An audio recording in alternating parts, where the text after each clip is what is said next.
1 glass ഇടിയപ്പപ്പൊടി. ഇടിയപ്പപ്പൊടി എന്ന് പറഞ്ഞാൽ പ്രത്യേകിച്ച് വാങ്ങാൻ കിട്ടും.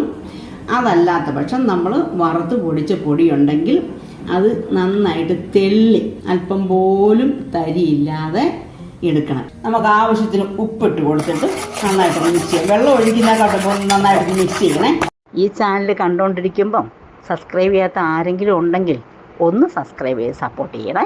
തിളച്ച വെള്ളം, തിളച്ചോണ്ടിരിക്കുന്ന വെള്ളമായി എടുത്ത് ഒഴിക്കുന്നത്. ഇങ്ങനെ ഒഴിച്ചുകൊണ്ട് ഇങ്ങനെ ഇളക്കി കൊടുത്തോണ്ടേ ഇരിക്കണം. നമ്മളിതിലേക്ക് ഒഴിക്കാൻ വെള്ളം ഉപയോഗിക്കുമ്പോഴേ 1 ഗ്ലാസ് പൊടിക്ക് ഒരു 4 ഗ്ലാസ് വെള്ളം തിളപ്പിച്ച് വെച്ചോണം. കാരണം കുറഞ്ഞു പോകരുത്. പിന്നെ ചൂടാക്കാനും തിളപ്പിക്കാനും ഒന്നും നിൽക്കരുത്. ഇച്ചിരി വെള്ളം അധികം വന്നാലും സാരമില്ല. നമ്മൾ വെള്ളം ചെറുതായിട്ട് ഒഴിച്ച് കൊടുത്ത് ഇങ്ങനെ ഇളക്കി എടുക്കണം. ഇങ്ങനെ കുഴഞ്ഞിരിക്കണം. ചെയ്തുകൊണ്ട് ഇതിപ്പം ചൂട് മാറിയിട്ടുണ്ട്, ചെറു ചൂടോടെ നമ്മുടെ കൈ കൊണ്ട് ഇങ്ങനെ ഉണ്ടയാക്കി വെക്കാവുന്ന പരുവാകുമ്പോൾ ഇങ്ങനെ അവിടെ വെച്ചേക്കുക. ഞാനിവിടെ ഇടിയപ്പം ഉണ്ടാക്കാൻ വേണ്ടി ഇഡലി പുഴുങ്ങുന്ന ആ പ്ലേറ്റാണ് എടുത്തിരിക്കുന്നത്. അതിന് വേണ്ടി ഒരല്പം സൺഫ്ലവർ ഓയിൽ എടുക്കണം. സൺഫ്ലവർ ഓയിലോ നല്ലെണ്ണയോ പാടുള്ളൂ, വെളിച്ചെണ്ണ പാടില്ലേ. അപ്പം ഒരല്പം ഈ ഓയിൽ ഒന്ന് ബ്രഷ് ചെയ്ത് കൊടുക്കണം. അതിനകത്ത് എണ്ണ കിടക്കാൻ പാടില്ല. നമുക്ക് ഇതിൽ നിന്ന് ഒരു പിടിയെടുത്ത് കൈക്കകത്ത് ഇങ്ങനെ ഉണ്ടയാക്കി എടുക്കണം.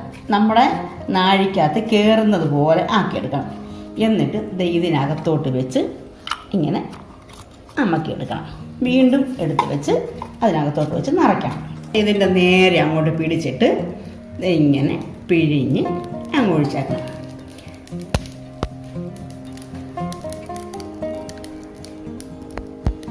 ഇത്ര മതി.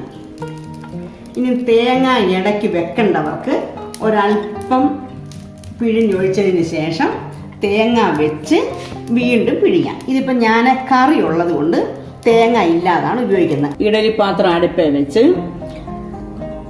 അതിൻ്റെ ഒരു 1/4 ഭാഗം വെള്ളം വെച്ച് തിളച്ച് വരുമ്പം ആവി വരുമ്പോൾ ഇതങ്ങോട്ട് വെച്ച് കൊടുക്കണം. എന്നിട്ട് നമുക്കിത് അടച്ചു വെച്ച് പുഴുങ്ങിയെടുക്കാം. ഇടിയപ്പം വെന്ത് വന്നിട്ടുണ്ട്. ഒരു 5 അല്ലെങ്കിൽ 7 മിനിറ്റ് നല്ല തീയിൽ വെച്ചാൽ മതി. ഇങ്ങനെ പൊക്കുമ്പം പൊങ്ങി വരണം. കണ്ടോ, പൊട്ടാൻ പോകുന്നു. അതാണ് ഇതിൻ്റെ ലക്ഷണം.